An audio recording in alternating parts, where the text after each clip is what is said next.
Welcome in, everybody, to Fantasy Pros MLB. This is the Fantasy Baseball Podcast. It is me, Joey P. Joe Pisapia. With me, of course, is the Welsh, and we are continuing our guides here. We're going around the infield. Second base is today, and boy, oh boy, we got one of our favorite guests here. Is, of course, Chris Towers from Fantasy Baseball Today. You know him from the CBS side, one of our many friends here in the industry, and we appreciate having him here on the show. Towers, you and I are East Coasters, and we are hating life right now. It was 6 degrees yesterday, and you told me on the weekend you went outside to get some food, and you think it was the worst decision you've ever made in your entire life. So I'm from Miami originally, so like the coldest temperature I ever experienced before I moved up here was like, I don't know, I think I went to Chicago in May at one point. It was like in the 20s somehow, so that was pretty bad. But like, I think the last 4 weeks or so, I have experienced the coldest temperature of my life on 4 separate occasions. And I think Friday when it was like windy and felt like negative 14 or whatever it was, and I was just walking to pick up some wings nearby, and it's like a 5-minute walk, and even that I was like, oh, this was a mistake. We should have planned better and cooked, because it's been unbelievably miserable over here. It has indeed. 74 degrees here. I think it's shut your face. 75. And we'll be having baseball that's happening in a day or two. As people are watching this, baseball camps will be opening up. I will be out wearing shorts and your favorite, sandals. I'm a big sandals guy out here. 74, 75 degrees.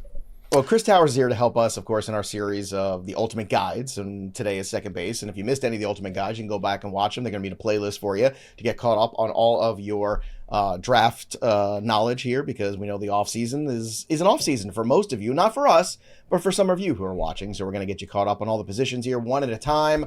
Towers, when I say second base to you, who is your favorite second baseman of all time? Who pops in your head? Do you have one from childhood? Like for me, in the 80s, I was a big Ryne Sandberg guy. I thought he was just cool in that Cubs uniform. I remember watching the game. My parents were trying to get me out because we were trying to go to dinner at my grandmother's house or something like that, and he kept hitting home runs. And I was like, no, I want to watch this game because Ryne Sandberg keeps hitting home runs every time he gets up.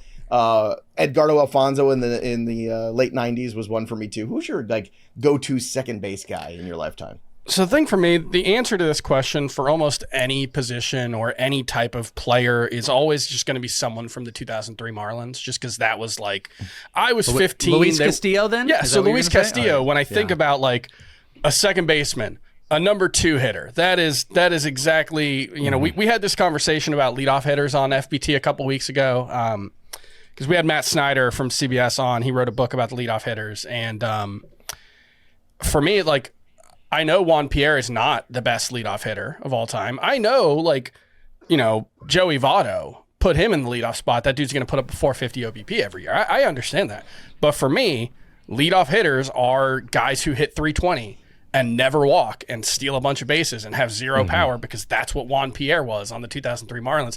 And it's the same thing with second base. Luis Castillo, I love a dude who gets on base with zero power threat, because that means that you are actually just really good. Like, you have a great eye at the plate. Because it's like, if you're Aaron Judge, it's kind of easy to draw a walk, right? Pitchers aren't going to try to throw you anything in the zone anyway. Luis Castillo, if we had average exit velocities back in the early 2000s, his might have been like 63 miles per hour. Like, that dude had zero pop. Like Luis Ariz. He would have been like a Luis Ariz type. But he walked a ton. I think he had like a 94 walk season, 100 walk season. Like, he walked a ton. He lived on base despite having zero power. That's the true sign of great plate discipline, is that you're able to do that. So Luis Castillo, underrated player. That's my second baseman. We'll see if we can find a second baseman here in the current MLB crop that gets Chris Towers as excited about as easy as about Luis Castillo. All right, before we get into it today, remember, Hard Rock Bet is our sponsor, and today's show is brought to you by Hard Rock Bet. If you haven't already, make sure you download the Hard Rock Bet app, and you get 150 in bonus bets if you win by placing that first bet of $5. If it hits, you get your winnings and 150 in bonus bets only at Hard Rock Bet, so download it today. Let's take a look at FantasyPros.com consensus rankings for the second base position. Starting off with the top 5 here, Jazz Chisholm at the top, Ketel Marte at 2. No surprise there. I actually like Marte better than Chisholm. Hot take there, but that's just me. Brice Turang at 3. Nico Horner in the 4 spot. Jose Altuve out there in the 5 spot. Welsh, I want to start with you and talk about Brice Turang here as the number 3 guy. I think you have some reservations about that, so let's start there. We know how good the guys at the top can be in terms of overall productivity, but what is it about Turang that worries you at this ranking? Yeah, I think we're in a space where we are paying for last year's production on top of a scarcity of the position that has people pushing him up. I mean, listen, it was a good season. 18 homers. You saw a big power boost, 24 stolen bases, quite a decrease from the year prior, but he was hitting. Batting average was better. 2 straight years of a 260 expected batting average. He almost tripled his, or actually I think he did triple his overall barrel. His hard hit rate went up. Those are 2 like key markers to like, oh, is power sustainable? On top of it, his average exit velocity went up 4 miles per hour, and he got the ball in the air a little bit more. So like those are all like really, really good adjustments that I think you're pretty happy to see in Brice Turang. My problem would be is I'm still not bought in that a lot of this power is real and the stolen bases tick down. When you go and look at him, I don't know if you know this, of the 6 months he played, he had 2 or less homers in 5 of those months. 10 of his homers came in the month of August. They all came in one big power output. So I think that's like the first start of something that's a little bit misleading, even though I would say the profile has kind of evened itself out and he's going to hit at the top of the lineup. But I don't believe the power is necessarily sustainable with a lowered stolen base marker. If he is 1525, is he really worth a top 50 overall pick? And I think that's a lot of my big argument is he comes in as the 3rd second baseman on FantasyPros with an overall ranking of 49. Here's some players that he is higher than. Roman Anthony. Josh Naylor. Nope. Go down even further. Even a declining Freddie Freeman, CJ Abrams. We can keep doing this. I think this is just a lot built around people hating second base, because that's a narrative, by the way, if we want to talk about the macro perspective. This is not a good position. It's kind of stinky. And pending what site you're playing on, some players do and don't qualify. Player we're not going to talk about on this list, and frankly is kind of wonky, is Maikel Garcia. Maikel Garcia, you're going to hear in a little bit. He does not qualify at second base for Chris Towers over on CBS, but he does on Yahoo. He would be my 3rd second baseman. So depending where you are, this position kind of stinks. I think people are vaulting him up a little bit. I think he's a baseline 270, 15, 25 guy, and I don't think that's worth the top 25. So I think the position is making him a little bit overrated, and I do not buy that power. So by that virtue, I'm a little bit negative on the guy that I want to choose because I will never draft Brice Turang based on that cost. Towers, I want to get your take on Turang before you talk about the guy that you want to discuss in this grouping here, because last year I was not in on Turang, but basically my whole thought process was, look, not a lot of power. Stolen bases are easier to come by since the rules changes, so why am I chasing the 50 steals just for Turang? But that hard hit rate did jump from 29% to 47%. What's your take on that jump and also the regression of the stolen bases? Stolen bases went from 50 to 24, but the power doubled. So how do you equate for that going into 2026? I mostly buy it. And part of it is just, I look at Brice Turang. He's been, I think, a top 3 second baseman each of the past 2 years, and he's done it with completely different skill sets, right? 2024 was all about the speed. He was arguably one of the worst hitters in baseball, but he stole 50 bases, so it kind of didn't matter. And then 2025, if you had told me Brice Turang was going to only steal 24 bases last season, I had him in every bus column I wrote, and I would have been hammering that even harder if you told me the stolen bases were going to fall that much. And then he turns out to be a pretty good hitter. But the thing I keep coming back to is what the Welsh said, that 10 of those 18 home runs came in 1 month in August, where he started to tap into the pull side power a lot more. His pulled air rate went way up in August. The expected quality of contact was phenomenal. And then you look at the last 100 plate appearances of the season. You know, he's peaking in August and September. Last 100 plate appearances of the season, ex-WOBA 281 over the final 100 plate appearances. So to a certain extent, it does look like he just got hot in August, and I'm skeptical of that. On the other hand, full season statistics tend to be more predictive than any partial season that you want to break up. I don't think we are nearly as good as we think as a collective about, from June 17th on, this guy was the number 2. Like, I don't know how much that stuff actually matters. And so in Turang's case, you look at the overall production, 97 runs, 18 homers, 81 RBI, 24 steals, 288 batting average. that's definitely worth a top 50 pick from a second baseman. I think the extent to which second base is bad, I think, has been a little overstated. Third base is worse than second base, I think, just in terms of overall production. You're going to get a few guys that are going to add that qualification, though, at third base, just to throw out there. One thing I think second base we probably will, too, because like J.J. Wetherholt seems likely to play some second base. Kevin McGonigal might play some second base if something happens to Gleyber Torres. So, a lot of those, you go through the top prospects. There's no good second base prospects. There's no good third base prospects. They're all at shortstop.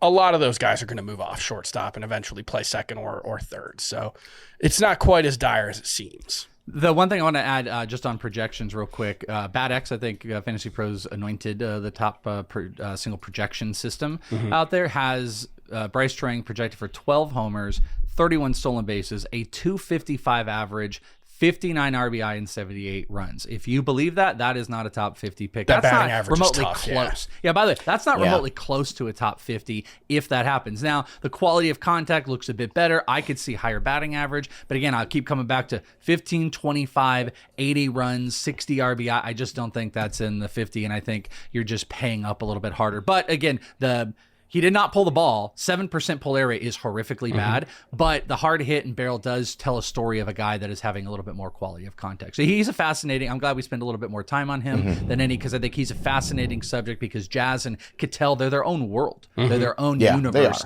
And then it starts into these kind of really questionable guys. I don't like Turang in the top 50 at all overall. That's definitely not where I am, especially guys like Roman Anthony we're talking about. No way. Absolutely not. Towers, the next guy on the list is number 6 is Luke Keaschall, and I know that's a guy that you are high on this year. Obviously, last year, 49 games, 4 home runs, 14 steals, 302 batting average. Does he profile to you as a guy that, extrapolation's dangerous, but is he a 15-25 type of player, and can he sustain the batting average we saw in about 50 games last year? Yeah, I think what people are struggling with Luke Keaschall is the pretty poor quality of contact. Only 86.2 mile per hour average exit velocity, 31.2% hard hit rate. I think people look at that and think, yeah, this guy's probably not going to hit for much power. But in 103 games in 2024, he hit 15 homers in 103 games, split between high and double A. He had an 18 homer season in college. I think there's 15 homer pop here. I don't think there's 25 homer pop, but he did show the ability to pull the ball in the air when he was in the minors. That wasn't really part of his skill set at the major league level. But the other thing you have to keep in mind with Luke Keaschall is he comes out of the gates just red hot. He plays, 6 games? He has multiple hits, steals a bunch of bases. Then he gets hurt, fractures his forearm. He doesn't play again until August. Comes back from that. I'm not even sure if he went on a minor league rehab assignment, if I'm remembering correctly. But either way, he was back in August and putting up pretty middling quality of contact numbers. Coming back from a fractured forearm as a rookie at the major league level on a team that didn't have a lot of help. I kind of think he's more likely to improve in terms of the underlying quality of contact metrics, at least be an average power source. And I think the stolen base production is going to be really, really high level, because they just let him run like crazy last season. It was 14 steals in the 49 games in the minors, 11 in 28 games at AAA. I really think Luke Keaschall might be a 35 to 40 stolen base guy. And if he is, that just makes everything else a lot easier. I think he's going to have a good approach at the plate. Probably not a 300 batting average, but 275, 280 seems pretty realistic to me. I like the overall skill set for Luke Keaschall a lot. I think he's going to find a lot of different ways to contribute, even if he's not quite as good as he was on a per game basis last year. All right, the rest of these guys here, as we go through this top 12 in this first grouping, you have Ozzie Albies at 7, Michael Garcia at 8, Jackson Holliday at 9, Ceddanne Rafaela at 10, Xavier Edwards at 11, and Brandon Lau at 12 now with the Pittsburgh Pirates. Welsh, out of all these guys remaining, Albies all the way through Brandon Lau at 12, who do you think has the best chance to jump into potentially that top 5 tier? Ooh, okay, I thought you were going to ask me which one am I most likely to own here. I like to keep you guessing. You did keep guessing. I'm going to say Jackson Holliday. I have like a blind optimism still to Jackson Holliday. 17 homers, 17 stolen bases last year, 242 batting average. Did put up in the 70 run marker, which was good. The thing I think you are looking for him, I think he's in a really like transitional period of like his growth, because you're looking for the growth in some of those numbers that we love, like barrel and hard hit, and he didn't. He actually regressed a tiny bit. But one of the key factors I kind of hone in on is while doing that, he was making sure he was a much better contact and making quality of contact. 33% strikeout rate in his first year, 21.6, so about 22% the following year. This past season, he was able to drop that down to, and I think that ends up being a guy that's, you know, trying to find his spot, trying to find his pitches and making quality of contact. Now, I'm kind of dream casting a little bit on him, because I always thought there was 25 plus homer power. We've seen the stolen bases go up there at 25. If he can now translate that ability to see pitches better, which, by the way, in his rookie season, one of the biggest things was like, holy crap, he's hitting 118 against breaking pitches. He's hitting 222 against off speed, fastballs 214. All of that increased to a level that they were all in the close proximity. He hit 265 against breaking pitches, 242 against off speed, both wildly massive improvements. Fastball was a slight improvement, but that is the one pitch his expected batting average is higher. So like people can drone on about this. What I'm saying is like the overall quality of contact change. Now it's a necessity for him to start getting the ball in the air and pulling it. And because he's got some, you know, big hard hit stuff. Like that's what he is made of, that entire family, by the way. 109.6 on the max EV. I'd love to see that get up. I'd love to see him get into the double digits on his launch angle. But the reason I'm wish casting on it is because he did all of this with like subpar-ish numbers, and he still put up a 17-17 season. I know, which pisses me off, Welsh, because you remember last year, my bold prediction was he had a 2020 season coming. That was one of my bold predictions for 2025, and I fell 3 homers and 3 steals short. Yeah, you were like generally in the ballpark. No. Closest horseshoes. He's got to hit left. Baseball. He's got to hit lefties a little bit better. He did tail off on the back end of the year, so I don't think, like, if I was trying to make like a big, you know, case for him, I don't think I'm building up this great case where I'm like, hey guys, you know, it's like, no, he had regression on some hitting standpoints in the second half. He regressed a little bit, but like, I think your specific question to who's a guy that could jump to the top 5, it's that subtle change into his quality of contact raising. He all of a sudden is a 25-25 guy. Maybe he's a 20-30 guy, and that's like rookie of the year, Bobby Witt type of stuff. Like, I don't think we're far off from that. So looking at the rest of these guys, like, I'm out on Albies. Michael Garcia is a different conversation. I would have picked him clearly, but I'm not for this case. Rafaela is interesting. Brandon Lau is fun, but Jackson Holliday has the material to be, I think, a top 3 second baseman if things start breaking right. Tower, same question to you, and I've circled a name that I think you're going to say, and I'll be honest and see if I'm right or wrong. So, guy to jump from 7 to 12 to top 5.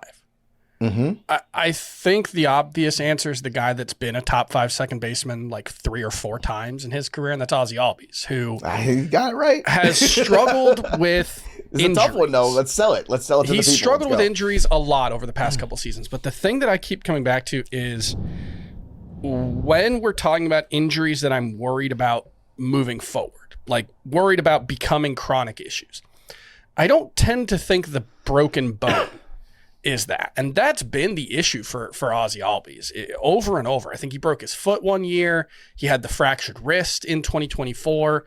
He's talked about 2025. He was not feeling fully recovered from the wrist until about July. And you see that in his numbers, especially as a right-handed hitter, where he all of a sudden couldn't hit lefties the first 3 months of last season. Then July rolls around. He's getting the ball in the air to the pull side as a righty. He's hitting the ball with authority. And that's always been the key for Ozzie Albies. Is he keeps his head above water against lefty or against righties. You know, his primary swing against righties from the left side is usually like a low 700s OPS. Not very exciting. And then he hits like 11 homers against lefties every year and kind of makes up for that. And we didn't see that until the second half. And then he has a fractured hamate, which is scary that we've had the 2 hand/wrist injuries the past 2 years. Obviously, seeing the wrist injury, you know, the way he struggled to come back from that. Hamate bones, I think, are less concerning than wrists because it's not about the bone itself healing. They just remove it. They get it out. It's extraneous. There's a term. I don't know, like your appendix. You don't really need it, the hamate bone. And so, you know, they get it out. That should fix the issue. And I'm tempted to rank him even higher than I do. I have him 8th one spot behind Jackson Holliday in the overall rankings. If I was convinced Ozzie Albies was just who he was pre-2024, which is what we started to see last summer, I think I'd rank him 6th at the lowest, maybe top 5. So I'm pretty much there. I think, famous last words the last couple of years. I think we're going to see a bounce back from the Braves lineup overall. And I think Ozzie Albies is going to be a big part of that. Well, it's hard to imagine the Braves being worse. Was the word you're looking for vestigial organ? Yeah, that's it. That's it. There you go. I think the hamate bone. I'm going to Jeopardy next week, kids. That's where I'm going. So between Albies and Holliday, we've got one for Team Holliday and the Welsh, one for Ozzie Albies. I think there's value in both. Holliday being cheaper is interesting to me, but the upside of a guy who can have 25 homer, 100 RBI, 100 runs scored seasons. I just expect the Braves to bounce back too. Why? Because I'm a Mets fan and I know better, and I know the Braves are not going to be bad for long. It's just, believe me, it's the tale of my lifetime. But what troubles me, Towers, is this is supposed to be peak years, right? He's 29, 28 to 31. That's like the prime of a player. Yeah. And these years have not been kind to him. I understand the injuries, but the performance has not been what we need it to be. But that's okay, because you can take all of this knowledge and you can put it into the draft simulator and go ahead and do a bunch of mock drafts. You can level up your fantasy baseball draft prep right now by completing realistic mock drafts in just minutes. Without waiting between picks, you can tailor your mock drafts to your league-specific settings, including roster configurations and scoring, and you receive instant feedback and draft grades too at the end, which we love here always. You get to see if Chris Towers likes your draft, if he gave you a B or an F or what he might have given you, and you can prepare confidently to dominate all of your leagues and dominate every draft you're in with the mock draft simulator, but you can only do it if you download the Draft Wizard app or you go to fantasypros.com/draftwizard. All right, let's move on to this next tier of second baseman, guys 13 through 24. And the guy I want to start with here is right kind of near the top. Jordan Westburg's at 13. Marcus Semien is next at 14. Welsh, I want to get your take on Semien for a second, because this was a player a couple years ago who found himself at the very top of this board at this position for a few years. Steady Eddie, we're talking about a guy, 45 home runs, 26 home runs, 29 home runs, and then even 2024, a down year with the batting average, but he still had 23 homers. The RBI totals were hovering somewhere between 80 and 100. Last year, things really declined greatly for him. He is at 35. Is it a change of scenery thing where we get false hope, or is Marcus Semien actually low-key a really interesting play in this newly revamped Mets lineup in this new spot? I kind of think he's an interesting play. I mean, everything you talked about with Ozzie Albies, sans the age, of course. They've got like a 6-year age, 6-year age. Yeah, they got like a 6-year age gap, of course. But if I did the same, if I got sub 2024 and it's okay, then you're back into close to double digit. 2024 was a little bad, but 23, 29 homers, 14 stolen bases, 276. That's interesting. I think one of the biggest reasons I think you can have that discussion with Marcus Semien is if you go to look, especially if you go into Baseball Savant and you start to dig around and you go to pinpoint and you'd be like, all right, he's getting older, fallen knife syndrome. What's the stuff? Let's see it. Guess what? It's roughly, barrel percentage within 0.02. His hard hit rate. Across the board, you start looking statistically and you're like, well, what's the thing that made him a lot worse? Did he strike out more? Still 17%. Did he hit the ball less hard? Still 110. His average EV was actually better than the year before. Got the ball in the air even more. Hard hit rate, almost it's all about the same, especially pitch types too. So I think the version of his game is still there. Now you're going to go put him in an environment where he's going to be hitting around Soto, which I think is really good.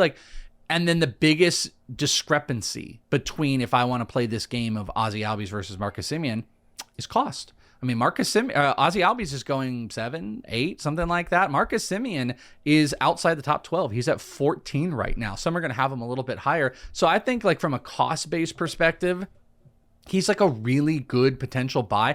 I don't have big expectations, but if he hit 25 homers, stole 8 bases, or 20 homers, 8 to 10 stolen bases, got that batting average back up to 250, 260, probably scores a bunch of runs. Or if he's going to be put in a late, because Marcus Semien was always famously hitting 1 or 2 or something like that. If he's to hit there, I mean, then you're going to have a ton of run opportunities. If he's hitting behind, there's a bunch of RBI opportunities.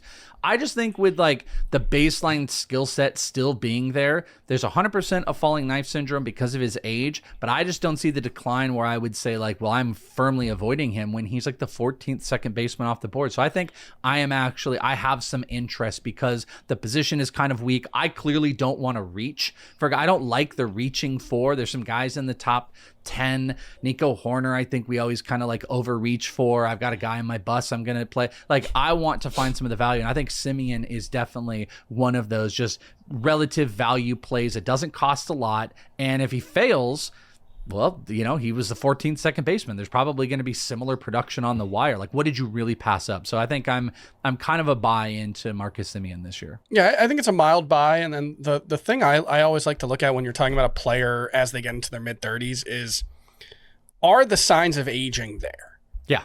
And the bat speed is basically identical the last 3 seasons. The sprint speed, basically identical. He's still a super impactful defensive player. I'm not saying there's no signs of decline, and, you know, Semien's margin for error always felt pretty slim, which is why we had some, you know, the 45 homer season where he had an 872 OPS followed by a 733 OPS where he hits 19 fewer homers. Like, that's always kind of been there for Semien. I don't think there's a huge upside here, but yeah, I don't think there's been this total collapse that the numbers or his price would make you think. I think he can still be a top 100-ish player, if not, you know, a superstar.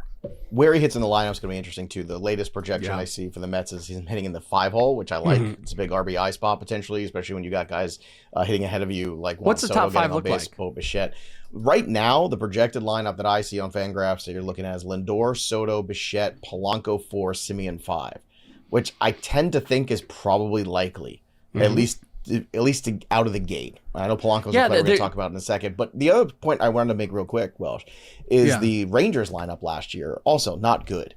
You know, collectively, you always have Corey Seager missing, 60 games. That's just what he does every year. Garcia was not good. Wyatt Langford came on strong more towards the end. You had Jake Berger was, dreadful for the beginning of the year. Jock Peterson was awful. Like, all these pieces that were supposed to be this like big, intimidating lineup, they sucked. Sorry, bad the analysis. Too. Yeah, the analysis doesn't have to be deeper. They sucked collectively as a group last year, and I think it kind of took its toll on Semien as well, because if guys aren't protecting you and guys aren't getting on in front of you, it's not going to help when you have, as Chris pointed out, Chris Towers, that is, a thin margin of success pottetentially. I think everybody, if it's Welsh for me, well, I guess so. Everybody else clear for the first time. Everybody else gets too. Chris. I'm Welsh.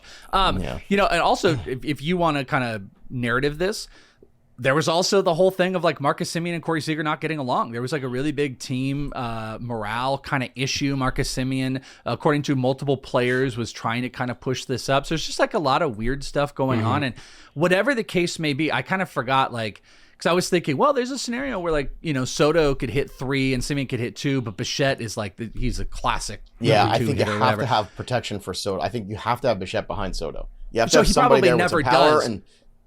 But 4 or 5?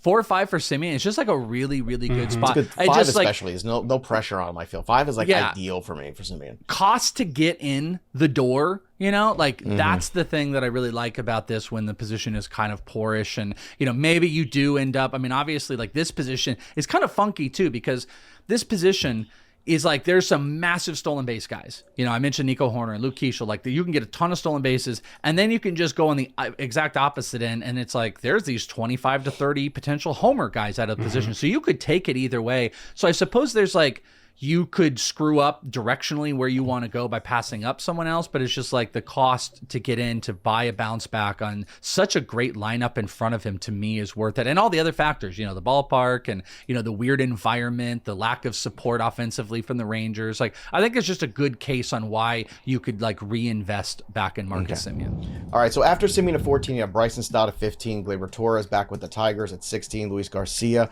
with Washington at 17, then Jorge Polanco at 18. I want to pause here because this is a target of yours, Towers. Obviously, Polanco coming off a solid year. The last show we just did on the third base, I said he's kind of a value play because he's so deep in those rankings. And to me, you're following the money. He's going to play. He's going to hit somewhere towards the middle of that order, most likely. He's coming off one of his best years, 26 homers, 78 RBI. And to me, like, Polanco was a target of theirs for a reason. So I think he's a value, and it seems like you agree, even if it's second base, if it's third base, Polanco is a target of yours. And he's going to have first base eligibility. That's right. Pretty soon. So, in theory, obviously, I think you'd rather have him at second base or third base if he's eligible. But that flexibility is a nice little bonus as well if you're looking for a reason to be optimistic. But I think the biggest thing is just you look at his track record since 2021. Just go by OPS. 826, 751, 789, 651, 821. You have this pretty tight cluster. And then you have 2024, where he's coming back from, or I think he played through a knee injury all season, had surgery right at the end of that year. It was a real issue for him. It was also his first year in Seattle, which we know Seattle can be just a dreadful place to hit if you're not used to it, especially. Some guys just cannot see the ball there. The batter's eye in Seattle is just a real problem that limits, that's why it's, not just because of the dimensions, but it's by far the best strikeout park in baseball. And I don't know if enough people realize that is actually the big problem in Seattle for hitters, is you can't see the ball as well. And so he leaves, or he stays in Seattle. He has the knee surgery. Is that number skewed though overall, Chris, because the rotation is so good for Seattle too?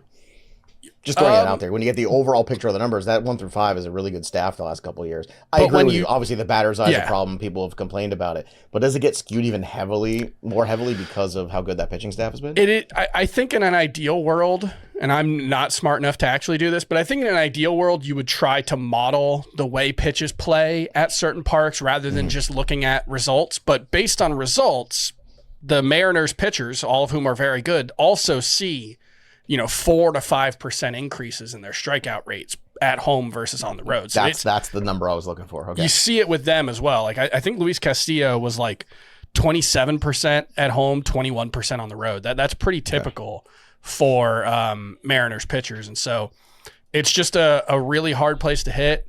He seemed to get used to it in 2025. He was feeling better with the knees. Remember early on in the season, I think he was just DH only for the Mariners early on. Then they started mixing him around the infield, and I think he's just a good hitter. Not a great one. You're never going to get a 300 batting average, I think, from Jorge Polanco. I know he did it in 2019, I guess, but I think we're past that point. But what he did last season, 265, 26 homers in that lineup, hitting cleanup behind Francisco Lindor, Juan Soto, and Bo Bichette, I think 100 RBI is well within the realm of possibility for Jorge Polanco. I think you're going to get at least 4 category production. He'll probably chip in a handful of steals too. He had 6 last year, 4 the year before. So I think Jorge Polanco is just a really good option at second base. One of the true reliable fallbacks in a way that I think is going to make him very valuable. He's actually a top 10 player for me. I think he's just straight up underrated. Bogman's the same way. Bogman is like incredibly high in him as well. So just throwing that out. Yeah, I would say higher than 18 for sure. I would say top 15 for me is where you can start taking the argument absolutely over Garcia, over Torres. Stott is an interesting conversation, and even with Semien, you could also look at that and say, 35-year-old guy, a couple years younger, the cleanup hitter, the 5-hole hitter, maybe I'd rather have Polanco, the versatility too, as you point out. You get a couple bites of that apple with that really good top of the lineup in New York. Yeah. I think that there's some value there too. Apple. Thanks, exactly. The apple. There you go. Take a bite of. All right, continuing on this list, after Polanco at 18, you have Matt McNeil at 19, Otto Lopez at 20, and then Brendan Donovan, who now goes to Seattle. Welsh, I gotta say, I like Brendan Donovan. He's ball player. I like the ball player guys that get dirty, guys that do everything right, play hard.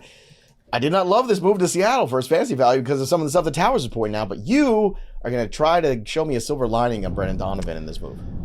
Yeah, I mean, I don't think you were ever drafting Brendan Donovan because you're like, oh, I'm getting 20 homers. I'm getting 25. That was never his game. So if he had 14 homers last year, he hit 11 homers the year before. You could play some extrapolation that maybe he could get to 15. Maybe there's a world if he was hitting Great America Ballpark or something, he could hit 20.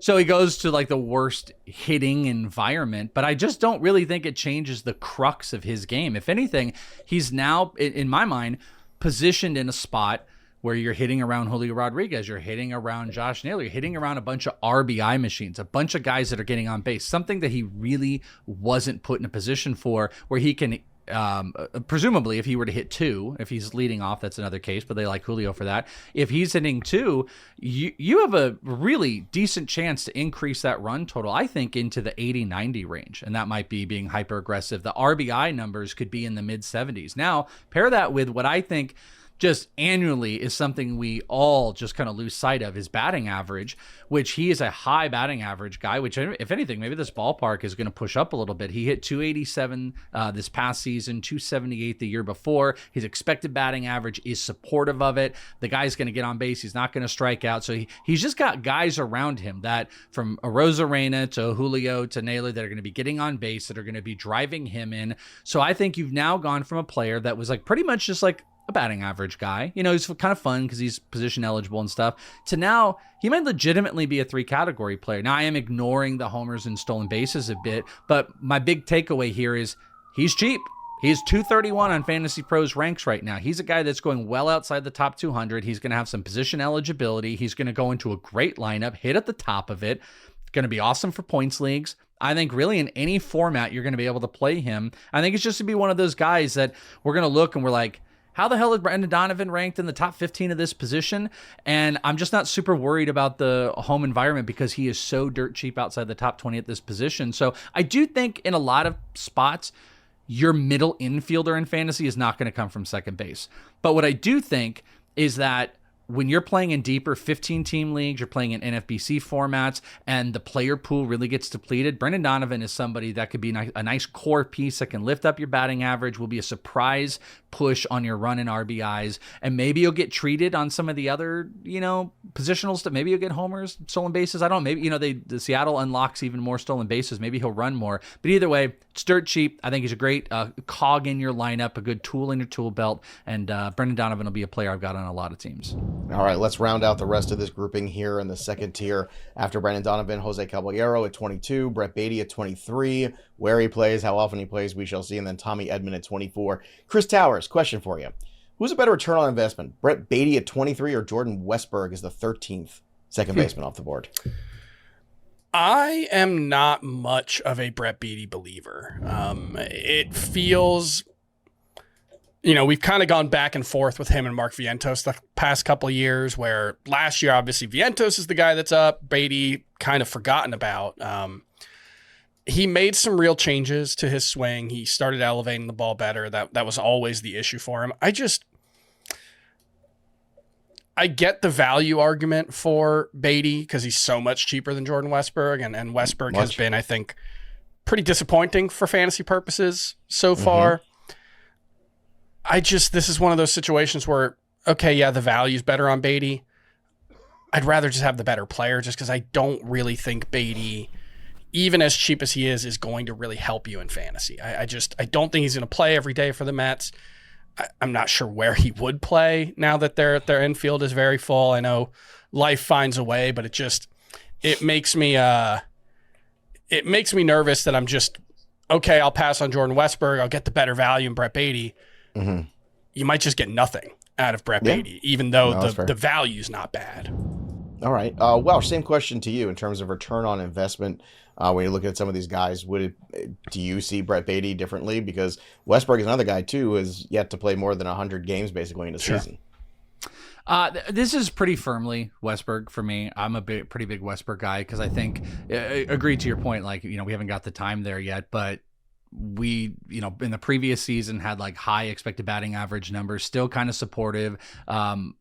I think the 11 barrel, 45% hard hit rate and the way that he gets the ball in the air leads to a 25 plus. So I'm still in this world where I think he's hitting 25 plus homers if he ends up getting a full season. And he's got multi-position eligibility at third and second. And he's going outside the top 100. So it's I'm just not going to really do the argument.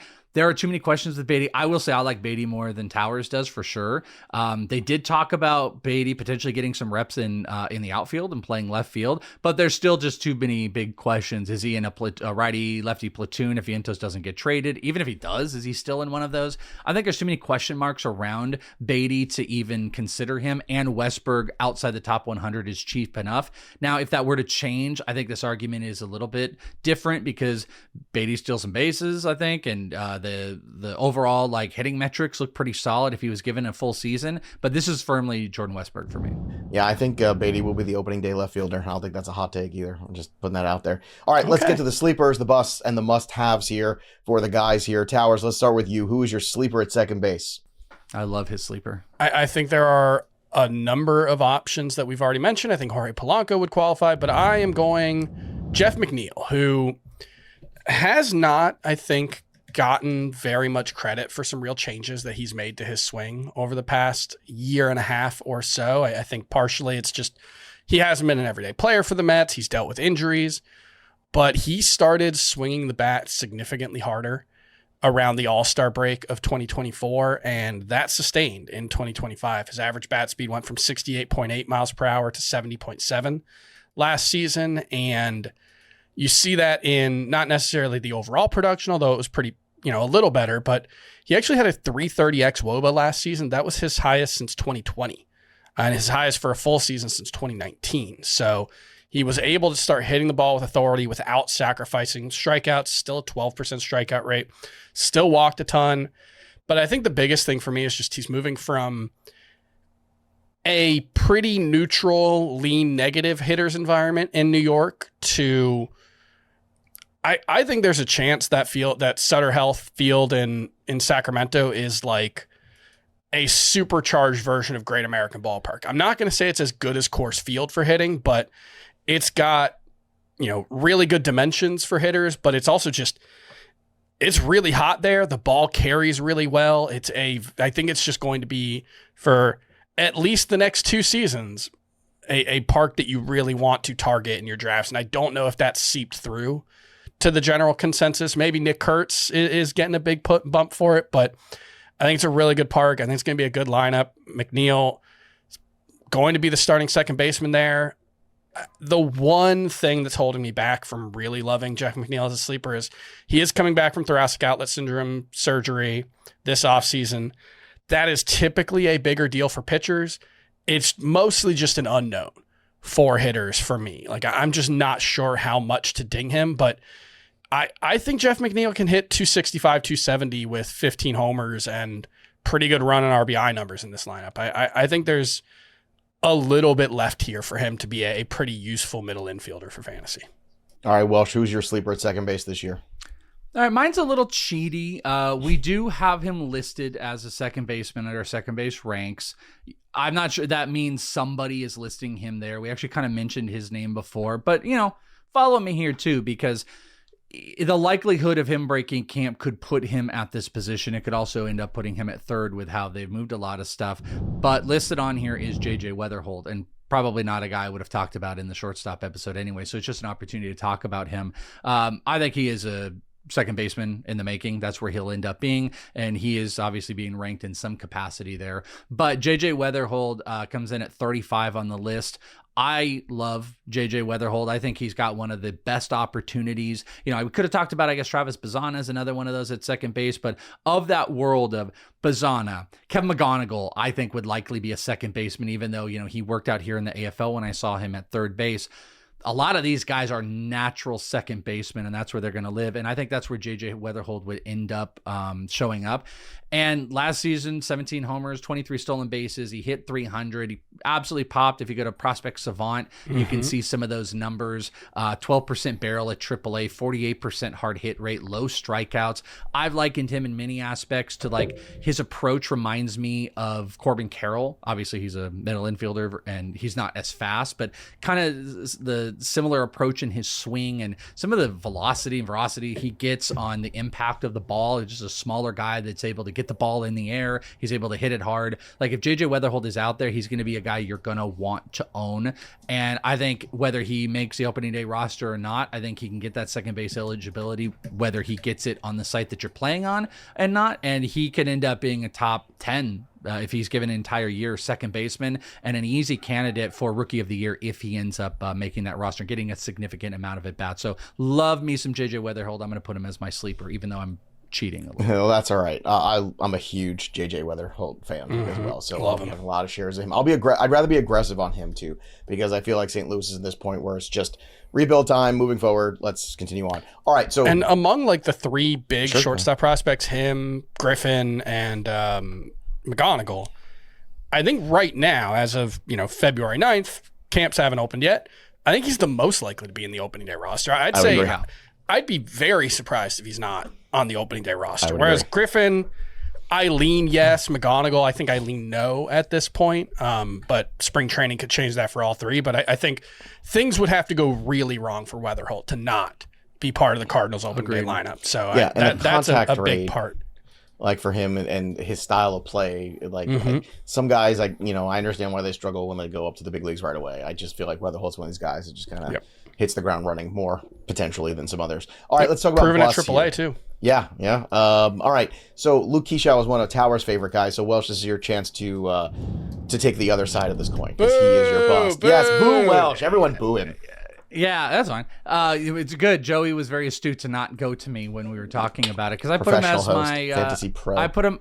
Yeah, I know you are. I put him as my bust. But I'll be honest with you. I think another one I just went away from. I kind of annually put Nico Hoerner there because Nico Hoerner is one of those guys that it's sub 10 homers, it's stolen bases, and not to say it's not valuable, but it's similar to who are we talking about? Brice Turang. It's like the Brice Turang conversation where it's like it just doesn't make sense to me. Now, there were some reports on Nico Hoerner. It was like, hey, it looks like he's added muscle. So, kind of holding back a tiny bit. But also based on that, Nico's at 4 and Keaschall's at 6. And I think this is like the Brice Turang conversation that I just don't like the cost. It will be fair, though, that this is outside the top 100.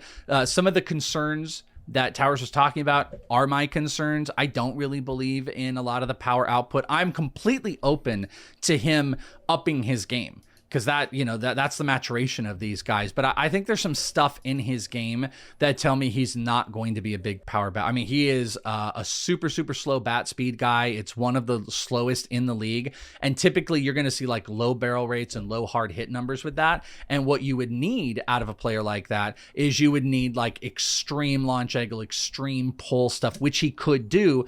I'm just not foreseeing it. I mean, he hit, I think, all 4 of those homers in 1 month. It's a 5% barrel. That's not good. 31% hard hit rate. That stinks. And I think the thing that they're going to want him to do is like a Nico Hoerner. It's just hey, get on base. We've got other power bats that are out there. His average exit velocity, absolute Porsche, 86 average mile per hour. With the slow bat, I don't have big positive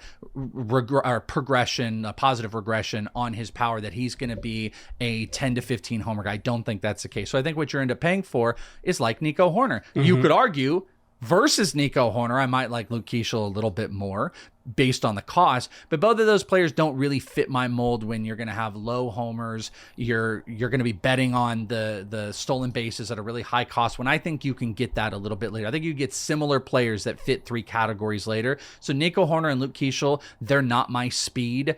I'm just picking on Luke Keaschall because I personally feel like unlike Nico Hoerner, everyone's kind of resigned to who he is. I feel like there's still this optimism that Luke Keaschall is going to be a 1550 guy or 1540, or maybe he can get to 20 because he did hit 4 homers in 100, and it's just no, I don't think so. I think we're going to be disappointed on the power output. And if he regresses at all, as far as contact goes on a team that's trying to rebuild, all of a sudden he doesn't score runs and he doesn't really hit an R. Then it's you do one thing, maybe 2, maybe if the batting average doesn't go. So Luke Keaschall is my bust for the year. All right, Towers, who's your bust at second base?